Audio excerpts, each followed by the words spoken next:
ದೀಪಾವಳಿ ಹಬ್ಬದ ಸಂಭ್ರಮದಲ್ಲಿ ಇದ್ದವರಿಗೆ ಬಿಗ್ ಶಾಕ್.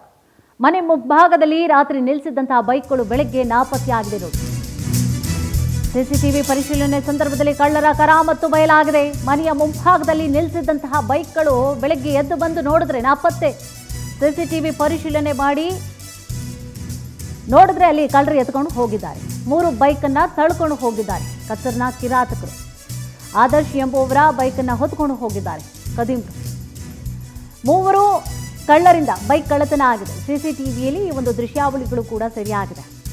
ಬೈಕ್ ಕಳ್ಳತನ ಬಳಿಕವಾಗಿ ಮನೆಗಳಿಗೆ ಕನ್ನ ಹಾಕಲು ಕೂಡ ಯತ್ನವನ್ನ ಮಾಡಿದ್ದಾರೆ. ಇಷ್ಟೇ ಅಲ್ಲ, ಗ್ರಾಮಾಂತರ ಪೊಲೀಸ್ ಠಾಣೆಯಲ್ಲಿ ಪ್ರಕರಣ ಕೂಡ ದಾಖಲಾಗಿದೆ. ಬೆಂಗಳೂರಿನಲ್ಲಂತೂ ಅದೇನು ಕಳ್ಳರ ಹಾವಳಿ ಅಂತೂ ಜಾಸ್ತಿ ಆಗ್ಬಿಟ್ಟಿದೆ. ಮನೆ ಮುಂದೆ ಒಂದು ಹಾಲಿನ ಪ್ಯಾಕೆಟು ಕೂಡ ಬಿಡಲ್ಲ ಅವರು, ಇನ್ನು ಬೈಕ್ ಬಿಡ್ತಾರೆ ನೋಡಿ.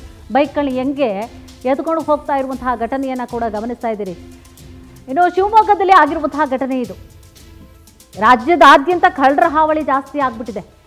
ಶಿವಮೊಗ್ಗದಲ್ಲಿ ಆಗಿರುವಂತಹ ಘಟನೆಯನ್ನು ಕೂಡ ಗಮನಿಸ್ತಾ ಇದ್ದೀರಿ. ಯಾವ ರೀತಿಯಾಗಿ ಮನೆ ಮುಂಭಾಗದಲ್ಲಿ ನಿಲ್ಲಿಸಿರ್ತಾರೆ, ಮನೆ ಒಳಗಡೆ ಜಾಗ ಇರೋದಿಲ್ಲ, ಅಥವಾ ಏನೋ ನಿಲ್ಲಿಸಲಿಕ್ಕೆ ಒಳಗಡೆ ಅವ್ರಿಗೆ ಏನೋ ಟೈಮ್ ಇರೋದಿಲ್ಲ, ಬೇಗ ನಿಲ್ಲಿಸಿ ಆಚೆ ಹತ್ಲಾಗ ಹೋಗೋಣ ಅಂತ ಹೇಳ್ಬಿಟ್ಟು ನಿಲ್ಲಿಸಿರ್ತಾರೆ ನೋಡಿ. ಹೆಂಗೆ ತಳ್ಕೊಂಡು ಹೋಗ್ತಾ ಇದ್ದಾನೆ. ಶಿವಮೊಗ್ಗದಲ್ಲಿ ಆಗಿರುವಂತಹ ಘಟನೆಯನ್ನು ಕೂಡ ಗಮನಿಸ್ತಾ ಇದ್ದೀರಿ. ಸಿಸಿಟಿವಿ ಕ್ಯಾಮ್ರಾದಲ್ಲಿ ಸರಿಯಾಗಿದೆ. ಕೆಲವೊಂದು ಕಡೆ ಮನೆಗೇನೆ ಲೂಟಿ ಮಾಡಬೇಕು ಅಂತ ಹೇಳಿ ಯತ್ನಗಳು ಕೂಡ ಆಗಿರುವಂಥದ್ದು ನೋಡಿ. ಒಂದಿಷ್ಟು ಜನ ಬಂದಿದ್ದಾರೆ, 3 ಜನ ಬಂದಿದ್ದಾರೆ. ಬಂದು ಬೈಕ್ನ ಎತ್ತಾಕೊಂಡು ಹೋಗ್ತಾ ಇದ್ದಾರೆ. ಎಲ್ಲ ಕರಾಮತ್ ಗೊತ್ತು ಅವ್ರಿಗೆ, ಹೆಂಗೆ ಬೀಗ ಲಾಕ್ನ ಓಪನ್ ಮಾಡಬೇಕು ಅಂತೆಲ್ಲ ಗೊತ್ತಿರುತ್ತೆ ಅವ್ರಿಗೆ. ಆಗಲಿಲ್ವಾ ಹಂಗೆ ತಳ್ಕೊಂಡು ಹೋಗೋದು, ಅದನ್ನು ಹ್ಯಾಂಡಲ್ನ ಹೆಂಗೋ 3 ದತ್ಲಾಗೆ ಅದನ್ನು ತಳ್ಕೊಂಡು ಹೋಗ್ತಾ ಇರುವಂತಹ ದೃಶ್ಯಗಳನ್ನು ಕೂಡ ಗಮನಿಸ್ತಾ ಇದೆ.